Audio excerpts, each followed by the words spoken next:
বেশি নড়াচড়া করিস না, থির হয়ে দাঁড়া। পেটটা খালি কর। ও মা, ওই হিল জুতোটা পরে প্যান্ডেলে যায় না? আচ্ছা যাস খুনি, তবে ছিঁড়ে না যায় দেখিস। ও মা, আমার যেন সবার থেকে সুন্দর লাগে, এমন করে সাজিয়ে দাও। সাজ দেখাতে যাচ্ছ নাকি পুজো দিতে যাচ্ছ? তোর কি তাতে, আজকে সবাই সাজবে। ও মা, তাহলে আমাকে কখন সাজাবে? শুধু তো দিতে গিয়ে সাজিয়ে যাচ্ছ। আচ্ছা তুই প্যান্টটা পরতে থাক, আমি যাচ্ছি।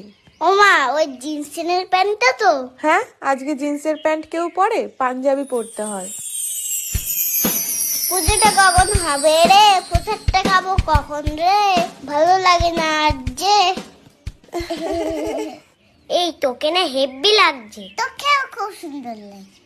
এই কালকে তো স্যারের কাছে অঙ্ক পরীক্ষা, বইটা দিয়েছিস তো ঠাকুরের কাছে? শুধু অঙ্ক বই বলে কেন, যেখানে যা ছিল সব দিয়ে দিয়েছি। তা ভালো করে, নয়তো মা যেটা দেখবে সেটা নিয়েই পড়তে বসাবে। ঠিক বলেছিস, চল পুজো শুরু হয়ে গেল, ওই দিকে যাই। ও পড়তে হবে না বলে সব বই দিয়ে দেওয়া।